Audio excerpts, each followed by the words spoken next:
Assalamualaikum warahmatullahi wabarakatuh. Hai teman-teman semuanya, perkenalkan nama saya Fania Dea Anggreni. Saya mahasiswa kuliah kerja nyata terintegrasi kompetensi dari rumah dari Prodi Tadris IPA IAIN Kudus. Dalam video kali ini, saya akan membahas tentang makna gerakan sholat menurut sudut pandang Islam dan sains. Sebelum ke videonya, jangan lupa untuk tekan tombol like, komen, serta subscribe ya. Kalian pasti sudah tahu dengan gerakan sholat, bahkan sudah hafal dengan gerakan sholat tersebut, karena sudah dilakukan setiap harinya. Nah, sholat merupakan rukun Islam yang kedua setelah membaca 2 kalimat syahadat. Sholat paling sedikit dilakukan 5 interval waktu dalam setiap hari. Nah, yang pertama yaitu subuh. Sholat subuh dilakukan ketika terbitnya fajar hingga sebelum terbitnya matahari. Yang kedua yaitu sholat zuhur. Sholat zuhur dilakukan ketika tergelincirnya matahari atau waktu matahari berada di titik tengah langit menuju arah tenggelamnya. Yang ketiga yaitu sholat asar. Sholat asar dilakukan ketika matahari melintas membagi 2 busur yang dibuat oleh matahari. Yang keempat yaitu sholat maghrib. Sholat maghrib dilakukan ketika matahari sudah tenggelam. Yang terakhir yaitu sholat isya yang kelima. Sholat isya dilakukan ketika malam sudah turun sepenuhnya. Selain sholat wajib 5 waktu, ada juga sholat yang dilakukan atau dianjurkan namun juga tidak diwajibkan, yaitu sholat sunnah. Sholat sunnah diantaranya ada sholat duha dan sholat tahajud. Sholat duha dilakukan ketika waktu syuruk atau terbitnya matahari. Sedangkan sholat tahajud dilakukan ketika sepertiga malam. Nah, jadi gitu ya teman-teman. Lalu bagaimana sih makna gerakan sholat menurut sudut pandang Islam? Yuk kita simak penjelasan berikut ini. Gerakan sholat diawali dengan yang pertama, berdiri tegak menghadap kiblat. Berdiri bagi yang mampu dan apabila sedang sakit diperbolehkan untuk duduk ataupun tidur telentang. Yang kedua yaitu takbir. Takbir merupakan penyerahan diri secara total kepada Allah Subhanahu wa Ta'ala. Yang ketiga, ruku'. Hormat dan mengagungkan Zat yang Maha Kuasa serta mengingat kelemahan dan ketidakberdayaan kita. Yang keempat, sujud, merupakan lambang ketundukan dan pasrah kepada Allah Subhanahu wa Ta'ala. Yang kelima, duduk di antara 2 sujud, yang artinya melambangkan permintaan permohonan kepada Allah Subhanahu wa Ta'ala. Yang terakhir yaitu salam, ikrar di hadapan Allah Subhanahu wa Ta'ala bahwa kemanapun pergi harus senantiasa memberi salam. Itulah penjelasan sedikit tentang makna gerakan sholat menurut sudut pandang Islam. Nah, apakah kalian tahu? Ternyata gerakan sholat itu juga sangat penting bagi kesehatan tubuh kita loh. Sholat dapat menjadikan tubuh kita lebih sehat dan segar karena aliran darah lancar, tidak ada yang tersumbat. Bahkan beberapa penelitian juga sudah membuktikan memang benar jika gerakan sholat berpengaruh sangat penting bagi tubuh kita. Asalkan dilakukan dengan benar.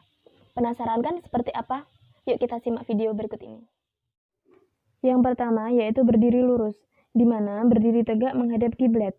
Dalam konsep IPA, artinya pelurusan tulang belakang dan menjadi awal dari sebuah latihan pernapasan dan tulang. Yang kedua yaitu takbiratul ihram, di mana berdiri tegak mengangkat kedua tangan sejajar telinga, lalu melipatnya di depan perut atau dada bagian bawah. Berpengaruh untuk melancarkan aliran darah, juga getah bening atau limfe, dan kekuatan otot lengan saat mengangkat kedua tangan. Otot bahu meregang sehingga aliran darah kaya oksigen menjadi lancar. Kemudian, kedua tangan didekapkan di depan atau dada bagian bawah untuk melatih otot dan persendian supaya tidak kaku dan terhindar dari nyeri seputar persendian dan bahu, khususnya pada tubuh bagian atas. Yang ketiga yaitu ruku'. Rukuk berpengaruh pada otot sekitar punggung hingga pantat akan mengalami kontraksi. Selain itu, aliran darah terutama bagian tubuh atas akan lebih lancar serta tangan berkontraksi sehingga lebih kencang. Yang keempat yaitu sujud, di mana bagian dahi dan hidung menempel di lantai, serta jari-jari kaki dibengkokkan dan kedua tangan menyentuh alas lantai. Dalam konsep IPA, berpengaruh pada aliran darah ke kepala akan mengalir optimal, memaksimalkan fungsi otak. Seseorang yang sujud dengan benar dan relatif lama memungkinkan bisa lebih cerdas dan kreatif. Selain itu, otot dari leher hingga kaki akan bereaksi dan berkontraksi, sehingga lebih kuat dan kencang, serta pernapasan lebih teratur, dapat menghilangkan pusing atau sakit kepala yang dideritanya. Yang kelima yaitu duduk di antara dua sujud, di mana pantat dan paha bertumpu pada bagian kaki bawah. Berpengaruh pada otot kaki, menekan sehingga peredaran darah akan terpompa lebih maksimal, serta mencegah penyakit linu atau nyeri pada kaki. Yang terakhir yaitu salam, di mana memutar kepala ke kanan dan ke kiri hingga melihat ke belakang. Dalam konsep IPA, bermakna bagi otot di bagian leher akan lebih terlatih dan kencang, serta peredaran darahnya juga lancar, serta menghindarkan tubuh menderita pegal-pegal pada leher. Oke teman-teman, jadi itulah penjelasan mengenai makna gerakan sholat menurut sudut pandang Islam dan sains. Selain sholat sebagai kewajiban dan ketaatan, namun sholat juga memberikan faedah yang begitu luar biasa bagi kesehatan tubuh kita. Perlu diingat, gerakan sholat tidak akan berpengaruh penting bagi tubuh kita jika kita melakukan sholat dengan cara sembarangan dan cepat. Jadi, lakukanlah gerakan sholat dengan baik dan benar ya, agar selain mendapat pahala, kita juga mendapat manfaat yang begitu luar biasa bagi tubuh kita, yaitu kesehatan yang berlebih. Teman-teman, cukup sekian video kali ini. Semoga kalian dapat memetik manfaat dari gerakan sholat ya, dan jangan pernah tinggalkan sholat. Semoga bermanfaat. Sampai jumpa di next video. Wassalamualaikum warahmatullahi wabarakatuh.